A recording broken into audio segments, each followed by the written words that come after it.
If by the grace of God, mabalik ako,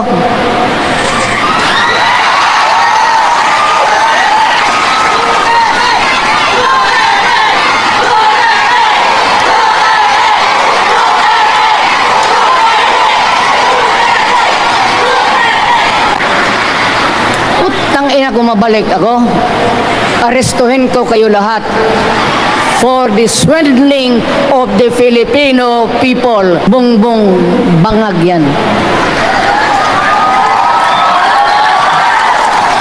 That's why sinasabi ko na sa inyo ngayon, si Bongbong Marcos bangag noon, ngayong presidente na bangag natin ang presidente. Noong unang panahon, wala naman tayong kamuang-muang, wala naman tayong kalaban, wala namang nagagalit sa atin. Pumunta ang Espanyol at inagaw ang ating lupa, pinira. For 400 years, nagtiis ang Pilipino, subjugated by foreigners. Then, during the American and Spanish War, natalo ang Espanyol at napunta ang ating bayan sa Amerika. Anak ng grabe ang tiis ng Pilipino, yung mga lolo natin, kung gaano na lang sila pinahirapan. Alam mo noon, kung hindi ka magsimba, ay may mga pare nandyan, they know the history of Christianity. Alam mo noon, kung hindi ka magsimba, 10 palo sa katawan mo. No longer in politics. I am not a candidate. Nahirapan nga ako mag-akyat ng hagdanan. I am 80 years old. 79 lang, pero hindi binibilang yan eh. Sabi malas daw. Sabi ng asawa ko, 80 na ako. Sige, 80 na. Pero itong lumabas itong People's Initiative, okay man yan. Abogado ako. There are 3 ways of amending the Constitution. Mag-constitutional convention, mag-election tayo sa political districts ng representante para sa assembly to convene there and propose changing or modification of our Constitution. Itong People's Initiative, pati itong Congress, they would convert the Congress into a constituent body and propose the Constitution. Alinuan dyan sa lahat, it will be submitted to the people for ratification. Ang problema dito, ako, Mr. President, Ma'am Lisa Araneta Marcos, hindi ninyo ako kalaban. Wala akong sinasabi ng masama. Hindi lang ako makakampanya noon. Alam mo, iniiwasan ko ito. Itong panahon na ito talaga ang iniwasan ko kasi papipilitan ako ngayon magsalita laban sa gobyerno. Alam mo, Mr. President, hindi ako magiging ng tawad. Tagawan mo yan eh. It is your responsibility sa sarili mo. What you do in this world binds you. Iyo yan. Huwag mong sisihin ang ibang tao kasi sarili mong utak at katawan yan. Nung ako'y mayor, pinakitaan ako ng evidence ng PDEA. Doon sa listahan, nandoon yung pangalan mo. Ayaw kong sabihin yan kasi magkaibigan tayo. Kung hindi magkaibigan, magkakilala. Eh, ikaw pumapasok kayo ng alanganin.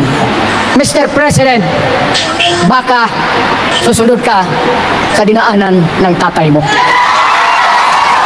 Diyan ako takot. Ayaw ko mangyari sa iyo yan. Mabur lang, ako namang nagmamakaawa kasi it will divide the nation at magdugo itong panahon na ito. Sa umpisa pa lang, binibili na ninyo yung signature ng Pilipino. Yun ba ang People's Initiative? You know, national, provincial, city, munisipyo, then the barangay. Yan ang echelons ng power sa gobyerno. Hindi naman ninyo gigamit ang barangay at binigyan mo ng 20 milyones isa't isa sa kanilang mga congressman. At binibili ang Pilipino Alam ninyo kung ano yan? Kaluluwa ang ninyo ang binibili ng taong bayan.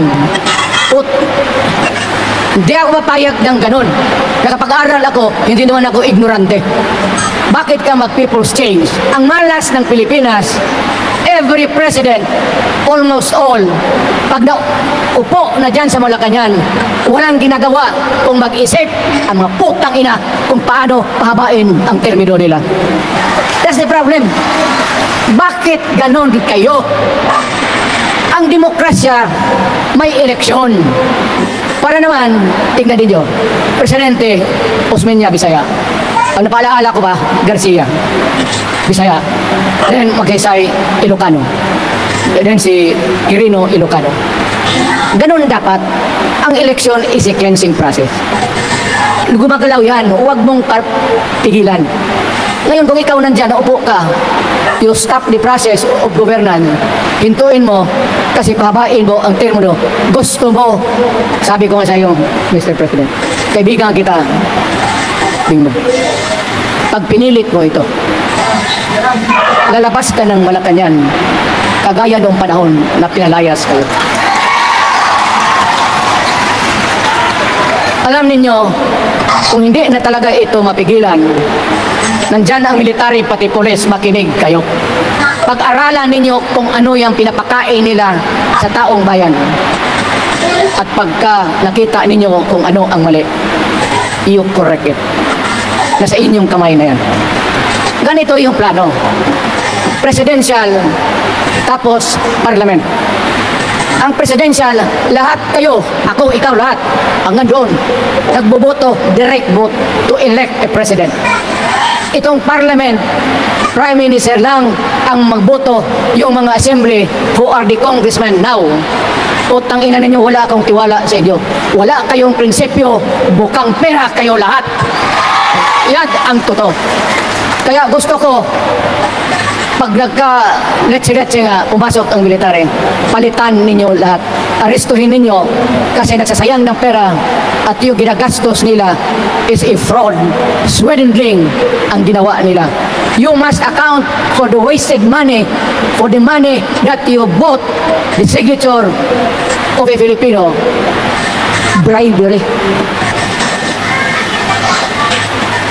Magdasal lang kayo. If by the grace of God, mabalik ako.